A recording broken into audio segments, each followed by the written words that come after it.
Welcome back to the Golf Smarter podcast, Glenn. Great to be back, Fred.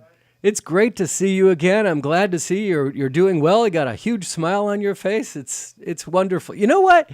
I was looking back, and this is, I think, like the fourth or fifth time you've been on the podcast. And what's really strange is the first episode that you were on is exactly 10 years ago today that we're recording this. Oh, my. Yep. September 26, 2006 is when we were first introduced to Winning the Battle Within. That's exactly right. Yeah. It's a long relationship we've been having, my friend. Yes, yes. Well, we're still working on winning the battle within. But Yeah, of course, it's we have to find out what the battle is, and then, of course, we can win it. Yeah. Oh, you didn't tell me that. Wait a minute. You've got a secret to this that you didn't share with me in the first four times we did this. You got to identify the battle.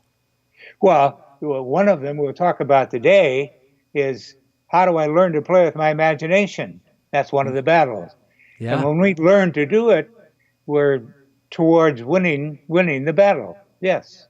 Okay. I think playing with your imagination is such a fun topic to cover because you know, if you're just going out there and worrying about your swing and not worrying about the target and not, just focus on the contact, then you're missing out on a whole lot of golf.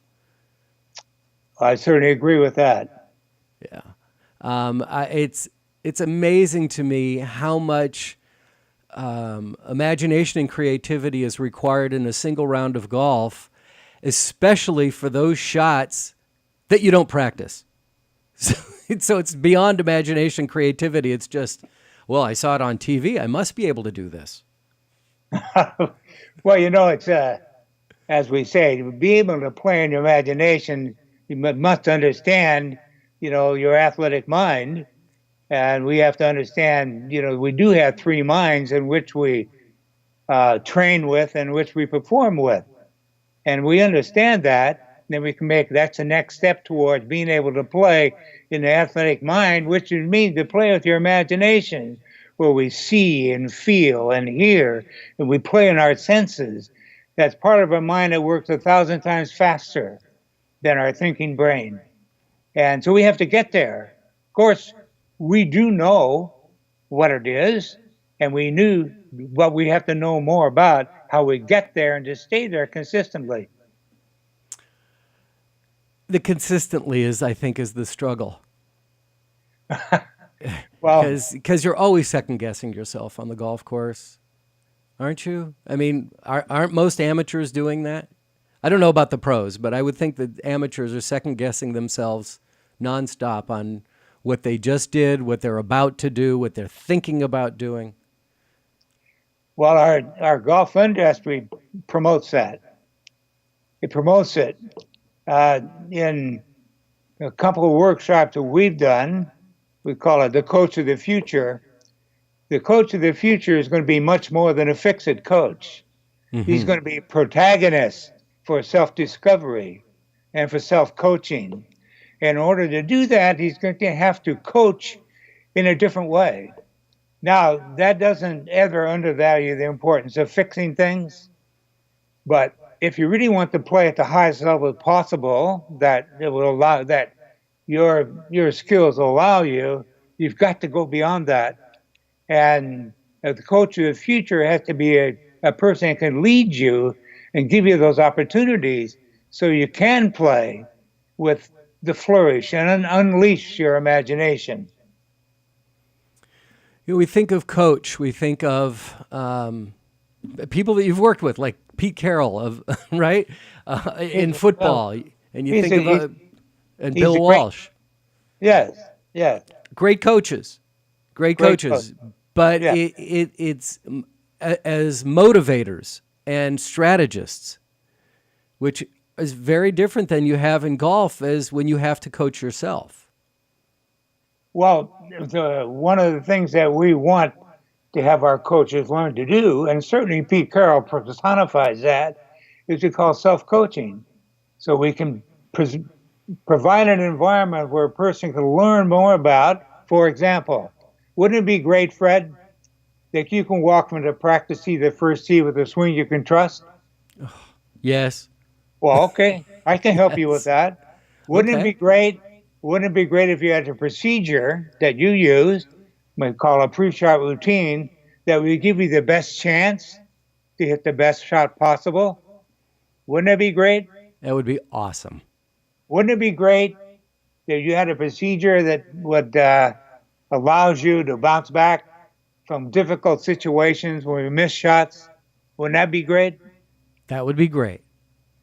Wouldn't it be great also that you had some skills that allow you to enjoy the times in between?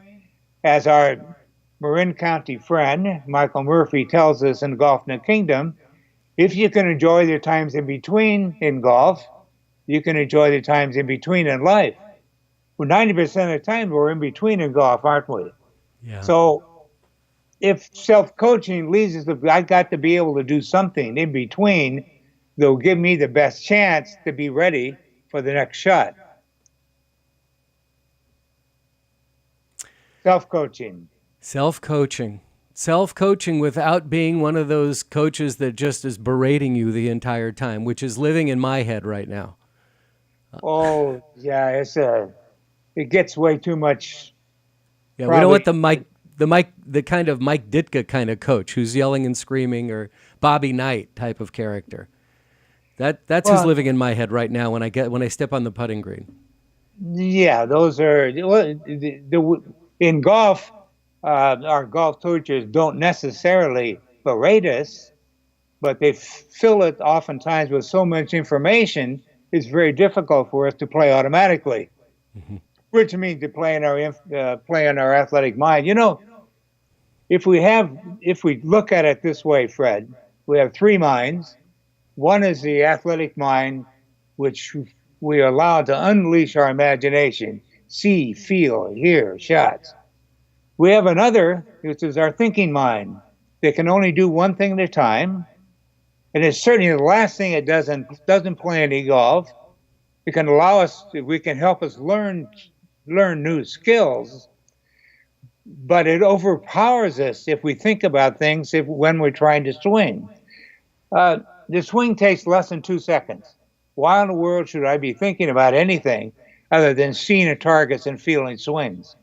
Why in the world? So oftentimes our golf teachers and well-intentioned give us a lot of information, which is would be up to us to process so we can eventually make so that our swing could be automatic. But if we're still thinking about the information our golf teacher has given us, it's really difficult to have that fluid motion swing, which of course we saw all weekend, didn't we? We see the great players at Eastlake, and of course I watched very carefully, you know, the on Victoria Island, rooting for Scott McCarron, who's my guy for so long. He had a chance to win that, but those swings are fluid and beautiful, and that didn't happen overnight. You know, they went through a process of learning how to play with see, feel, and trust their swings. Of course, we coach in a different way if we want to help people understand this whole internal feedback mechanism. Yep. I'm listening to and I'm thinking about the round that I had just this past weekend. And I was getting to a point where I was losing too many balls off the tee. Everything else was going okay except for the putting part. But and so I started, and then of course I became a second swing All-American, right? I would lose a ball in the first swing and go up there and say, just slow everything down, relax, and I'd have a great drive. So then I started going up to the tee box going, okay, I've already lost one ball in my mind. I'd say to myself, I've already lost one ball. Just make this your second swing. And I'd have a nice drive off the tee. Help. Well, you know, if I expect a person to be able to play in their imagination, then I have to set up training so they learn more about their imagination and their internal feedback mechanism, For example, Friday, I work with the University of Civic golf team. I'm still hang out at the university, of course, Mm-hmm. and John Cook, the coach, has enlisted my aid. So what we're going to do today with the players is to help them get in touch with their internal feedback mechanism. So we did quite a few drills, but here's a couple of them. Okay, Fred, what I'd like you to do this time is I want you to step up. I want you to have a target. I want you to have an image of the target. Now, people see different things. Some people see the whole shape of a shot. Some people see just the start of the trajectory. Some people see it land. Some people just see the target. But what I want you to do is pick up the visual image, walk into your dress position, swing, and see how long you're able to keep that image while you're swinging. All right, that's all. So you swing, no judgment, just tell me. So you swing and you turn back and, oh, I was able to keep the image of the target the whole way through. Wow, all right. Next time, I watched the shot, it went high right. The person, how'd you do that time with the image? I lost the image right about before I was coming to impact. Where did your concentration go then? Well, I was wanting making sure that my swing was coming down the right plane. Wow. Maybe if you'd have kept the image, let's try it again and keep the image and see if that helps you, trust your swing. So they get to do this a number of different times, and what they do, they get to practice, keeping an image and finding out what the visual image is most effective for them. And it's no judgment on the shot, just how well they kept this image, because that's part of this internal feedback system, visual. And then we will take. Okay, now we're going to work on kinesthetic, the fluidness and tension-free of the swing. So I want you to swing this time, Fred, and I want you to swing. And if it's free of tension, that would be a 10. Mm-hmm. And you turn around and tell me. If it's a 1, that means you probably held on to it for dear life. So you swing, you turn around and tell me, but more importantly, you're telling yourself, wow, that was about a 7. I felt a little bit of tension right about at impact. Okay, so we're working on 2. 1, we have what? Visual. Now we're on kinesthetic. And so the next drill that we'll do, I'll stop for a second, take a breath. You might have a question. You. No. No, please keep going. I have many questions, but I don't want to break your train. Go. Well, okay, that's 2. Now we get to, now what I'd like you to do, I want you to change club. Take your 8-iron now. And I want you to close your eyes at impact. About 10 years ago, Scott McCarron and his caddy, in fact, he has the same caddy now, we used to close our eyes all the way through. They'd say, we're going to close our eyes at impact. And when you close your eyes at impact, anybody that's listening to this, you can try this. You have about 50% more recognition of what happens at impact. It's amazing what happens. Really? Oh, yeah. It's amazing. And so all you do is tell me this time and yourself, what did it feel like at impact? If you had a real free release, that's a 10. Mm-hmm. If you held on and it shanked it, that's a 2. So you just swing and you tell me what you felt. Now, you can see how this leads to self-coaching. Because now I've learned to really recognize the feel at impact. And also there's a sound, of course. I've got those 2 others. I have the auditory and the tactile, which is the touch. So I'm playing, and I hit a ball high right. And I say to myself, I'm aware now, I held on. Well, I don't have to fix my swing. I have to fix the way I execute. Okay. Come on, Glenn. Come on, Fred. Let's let this one go next time. So, but into our training process of intergame training, we have to go through these drills. We have, 8 or 9 of them to help people develop awareness of their internal feedback system, because that's the system in which we play. Right. We don't, yeah. So that's what I would have you do. Now, as you develop this awareness of your internal feedback system, you place this into your pre-shot routine. You might find out that, boy, I'm really visual. So I'm back behind the ball. I really have to connect to my target, and I really have to see. In fact, I see the whole shot. So that's going to be a really important part of my pre-shot routine. So I keep that image. I go into my dress position and I keep that image. Now, another person is also visual, but they really like to feel that fluid motion. So when they step in, not only they're seeing the target, they're feeling the swing in advance. Anyway, so that moves us, the self-discovery of developing awareness of an internal feedback system to put into our pre-shot routine. But now you can also see how this, you were going to say something. Go ahead. All part of the pre-shot routine we're talking about here. Yeah. Well, I don't want to advance the conversation beyond where you are, because I'm sure that there's a post-shot routine as well. That's the next step. Okay, Go ahead. Or continue where you were. I didn't mean to interrupt. Well, the post-shot routine is the awareness of, let's say that I really release a great trusting swing. Hit a nice, beautiful, soft draw into a back left pin. I love it. It's in my memory. And it's right there. It's never going to go away. I can really feel that shot.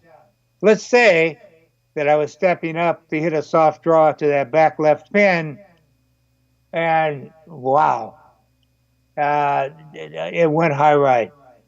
So my awareness and my post-shot routine is, well, you lost the image of the target, and you start thinking about your swing. So what I need to do immediately is recognize that, don't judge it, just describe it. And if I'm out there in the fairway with my 7-iron, take the swing you wanted with that nice fluid motion. And now I've refocused. We call it reviewing, replacing, refocusing. Now I'm ready for the next shot. And you better do it quickly. Yeah, so that you're ready for the next shot. Sure. But that you have time for the next shot. Obviously, you have time to think about it and So maybe not to think about it, maybe to be aware, so I can. Okay. Yeah, because in our limbic system, the one we're talking about, it works so fast. It's with, we watch athletes or anybody, performers, dancers, singers, or watch anybody that performs beautifully. Well, they're in that system that works at least 1,000 times faster, at least. Yeah. And so if indeed that's where we want to be when we play, a certain portion of our training needs for us to train and enhance, our internal feedback system. That's our imagination, so we can play with our athletic mind. Makes total sense. Total sense. I know that it's so often for me, what might happen is that I'll do target golf. I'll stand behind the ball. I'll look at the 3 points down the line from the ball to the final resting place, final target. And then I'll focus on something as small as I can in the distance, which is the line that I'm looking for. And I really try to fine tune that target. I'm not just looking at the mountaintop. I'm looking at the patch of brown inside the patch of green on that mountaintop. I try to focus. But then I'll step up to the ball, and all of a sudden I'll see, all I see is the ball. I'll turn my head. I'll take another peek out to the distance to see that target. But I honestly can't tell you how long I can keep that image in my head before I start focusing on club head position, ball position, feet position, backswing. So, on and on and on. all of that's got to be, it has to be automatic. You can't Hmm. be thinking about any of that stuff. Look, it doesn't take long to lock into a target. The target doesn't move. The target doesn't necessarily have to be a finite target, a specific one, because some people see shapes. They just see a big wide shape and they see it coming and landing. What we have to discover, Fred, is how you see best. What's the most effective way for you? Because it's not the same for everybody. I can't tell you what you should see, but you're going to tell me what you see when you trust your swing. What do I see?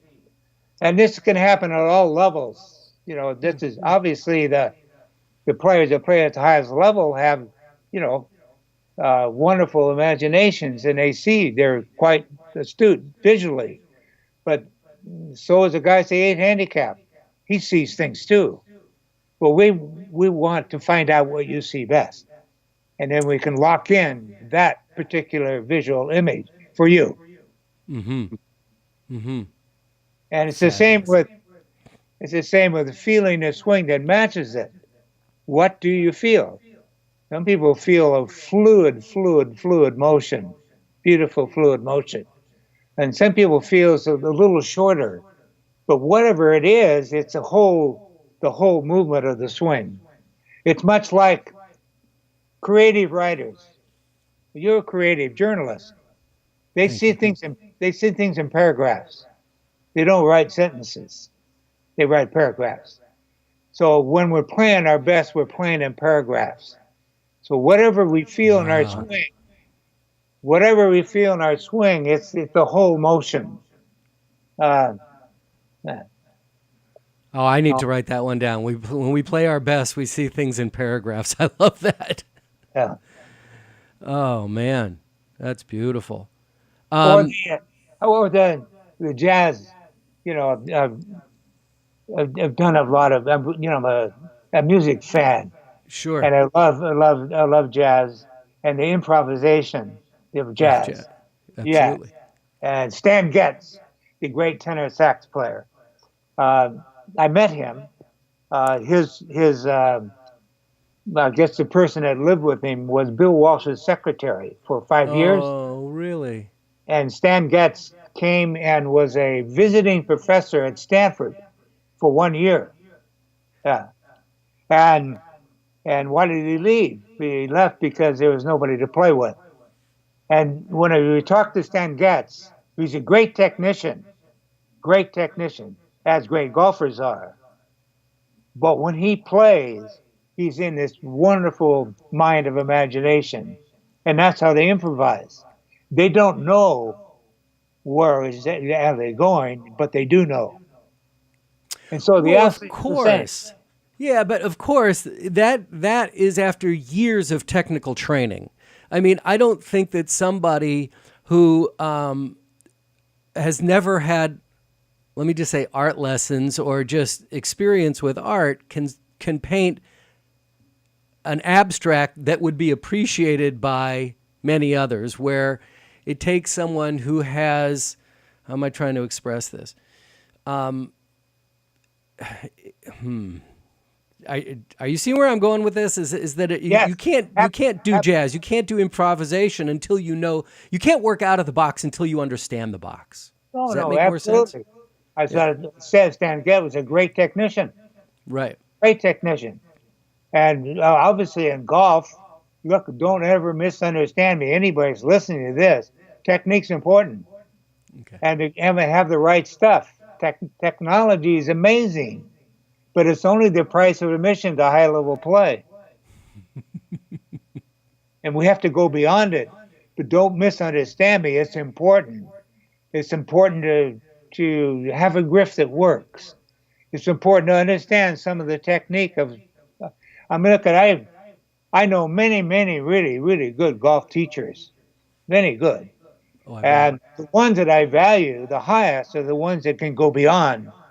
And go beyond can also, help people unleash their imagination. But obviously technique is essential. Yeah. But look at, Fred, our golf industry bombards us with technology and ways to fix that scene. Arnold Palmer is one of the first to say the technology has overwhelmed us. It's overwhelmed us. This golf swing is really pretty simple. Why are we making it so damn complicated? Now, and we do. And we have a great time because that's the stream of cash. That's where the golf industry makes money by selling you equipment and fixing your swing. Do they make any money by teaching you to use your imagination? I don't know. But I know that's Probably a not. step. Yeah. Yeah. Yeah. Do they make any money having you use old clubs and old technology? No, they want you to keep changing. Oh, it's amazing. It's look at I can hit a ball. I can hit 5 shots on a TrackMan. I can find I find out all kinds of things, right? Right. All everything, all the stuff. Probably my middle name as well. Yeah. You mentioned Arnold Palmer a moment ago, and as we're recording this, he passed away just yesterday. And it's almost impossible to get into a conversation about golf this week without remembering Arnold and the impact that he had on the game. And he must have been coming along and really making his mark when you were a young golfer as well. Oh yeah. Can you share any stories about the influence that he had on you and your game and your philosophies on teaching? Well, I think if he is right dead center. That if you read there's all kinds of information about him now, all these quotes and etc. But he was always saying that we're making this way too complicated. Look at the guy had charisma. He was sexy as hell. He really could play the game. He played with courage, with passion. And he was just so much fun to watch. I mean, he went for it. And he was kind of unorthodox, wasn't he? Kind of. Kind of unorthodox, Yeah. like some other players are. But man, he made contact. He's a wonderful, just a wonderful, wonderful human being. I remember one scene when he was playing in the AT&T a long time ago, and I was following John Flannery, who was one of my first players. This is sometime in the early 90s. Okay. And I was standing in the trees, and he was walking by. I was standing in the trees, and he looked over at me. He looked right in my eyes, then gave me a wink and a thumbs up. So he did that so often. I mean, that's a true story. That's the way he Wow. was. And But he everybody didn't. You had never met him before. No, He didn't know no, you, no. but he That's the just way it made was. contact. Oh yeah. As Even the slightest contact, and you feel touched. well, he made everybody feel special when Right. you're with him. That's what great teachers do, great Right. coaches. When you're with them, you are the most important person that I'm working with at the moment. And Arnold was beautiful in that way.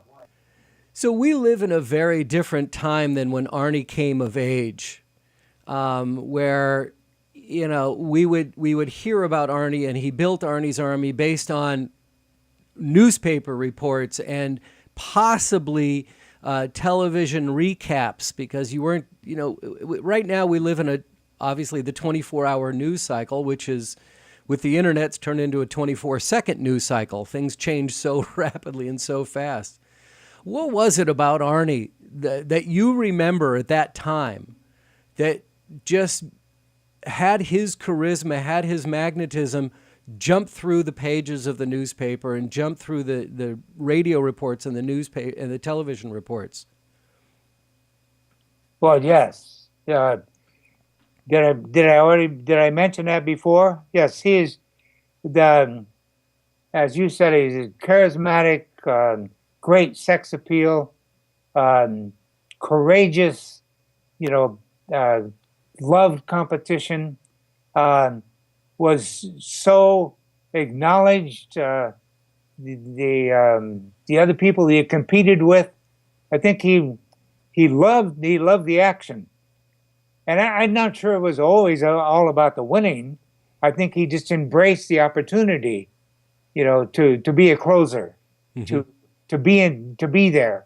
Because he had some heartbreaks, though, and of course he had some great triumphs. But anybody that lays it on the line, like Arnold Palmer, or the great teams that we watch, or the coaches, or the athletes, the ones that truly are blessed with the opportunity to know that they embrace the opportunity to compete with the best.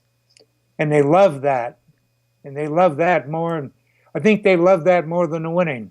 And I think that he clearly, to me, personified that. Right. Do you remember the time where he was at his best, and that even with his losses, I think that he was so endearing that people would feel his pain and feel like they lost as well. Have you witnessed any other athletes in your time since that compare to what Arnie's Army was like? Oh, teams or athletes? Either or. Could be the Celtics of the 50s or Tiger Woods or Mike Tyson or Muhammad Ali. I mean, there's so many different. How about the Arthur Ashe? How about the Seahawks when on the 2-yard line and they throw the interception? And so Pete Carroll is a good friend, of course. Yes. So let's talk about that and how he responded. So 2 days after that, Martin Lauer from Today's Show was interviewing. It's a great interview. Matt Lauer, yeah. Yes, it's a great interview. And he started the interview by saying, Pete, I want you to know, when you made that call, I thought it was the worst call in the history of football. So Pete Carroll said, not the worst call, maybe the worst result. Mm-hmm. He said, what did you do in at that moment? He said, I had about 15 seconds. He said, the next thing I had to do to making sure that we put this in perspective, and it took some time to do that. But the thing about it is, if they're going to be judged on one play, well, let me retract. Let me go back, because you asked me an important question. I would say that the Pete Carrolls and the Arnold Palmers and other athletes, they say it's not about whether we won it or lost it. It was about having the opportunity, embrace the opportunity to be there and make the play and give yourself the chance. It's not whether the play worked. It's having the opportunity. Mm-hmm. Look, they talk about closers. The closer is that guy that comes in, and the Giants are looking for one, by the way. Yeah. All the interviews we do, and I've written about it, the closers are not always the best players. But the closers are the ones that want the ball. They want to have the opportunity. And it's not about winning it. It's having the opportunity. So Arnold personified that. He wanted the opportunity to be in the action, always. And he responded, beautifully. And it wasn't always the green jacket. But he always had the green jacket personality, because he just absolutely embraced that opportunity. Thanks for giving me a chance to say that. Oh, thank you so much for saying that. That's beautiful. Yeah. That's beautiful. Let's let everybody know about the book, too, Winning the Battle Within. How about a brief summary for those who've not heard about it? Oh, Winning the Battle Within was a life's work. And it chronicles, the whole process that we need to go through in order for us to give ourselves the best chance. The last chapter is getting to the winner's circle. And the first chapter is the introduction, is what all the steps that we need to take to give ourselves the best chance. It's never a guarantee. It's just, I can guarantee you, if you follow these principles, you will give yourself the best chance. And that's the critical element. Give yourself a chance to be there. Yeah. Right. No, I growing up, I always used to say, I don't necessarily want a Cadillac. I just want to be able to afford the option. I like that. That's really good. Got any other books coming down the pipeline? I'm collaborating with Eric Jones, the long drive champion. He may have been on one of your broadcasts. I don't know. He's an exceptional guy. And we're about 80% done. Actually, I hope he's listening because the ball's in his court at the moment. Well, I'll reach out to him and we'll get him on the show. We'll definitely do that. Oh, he's good. He's good. He's he won the long drive Masters Championship in 2004. Then he repeated in 2012. In fact, I have a great podcast of my interview with him. What did he do, in order to give himself the best chance? Now, he hits it really far. He's not a big guy. And now, of course, he's a teacher of golf. And he's really explored and taken the whole thing about sports psychology and teaching technique and bringing them both together. The name of the book is Trust Your Swing. Okay. And when can we hopefully see it? Eric, are you paying attention? Ball's in your court. When do we get to see this book? Oh, yeah. I think for sure by February. Okay, of 2017. It's about 80% done. Okay, Yeah. So then in February 2017, you better expect to hear back from me to get you back on the show. Oh, I'd love that. That would be great. This It's has been so good. Anytime I have an opportunity to talk about this, I'm absolutely delighted. And I appreciate you giving me the invitation. You've been doing this for 10 years? Yeah. Well, it's morphed into quite a deal. Thank you. Podcasting has morphed into quite a deal because when I first contacted you in 2006 and said podcast, I'm sure you said, what? Yeah. It was like, what are you talking about? What's a podcast? So yeah, I've definitely watched this thing grow, and podcasting has taken front seat to many other forms of media. It's awesome. I love it. It is amazing. Yeah. Yeah. Yeah. Well, so remember though, that technology is only the price of admission to the various high level play. Doesn't matter what the endeavor is. Right. In the stuff that you do, because you're beautifully spontaneous, by the way. Thank you. And that takes practice. Well, yeah, it definitely does. And I'm going to repeat that and probably call you when my wife says, can you just stay focused on one thing? No, but Glenn said I'm beautifully spontaneous. Yeah. So thank you for that. I really appreciate that. You're welcome, Fred. Glenn, it's always great to talk to you. I thank you so much for your time. It's great to see you this time. Yeah, this is, I think, the first time we've done this through video. I know. Yeah. But you look great, and I wish you all the best and can't wait for the next book to come out. Thank you, Fred. Click on the link below to subscribe to our free weekly interviews on the Golf Smarter podcast at golfsmarter.com.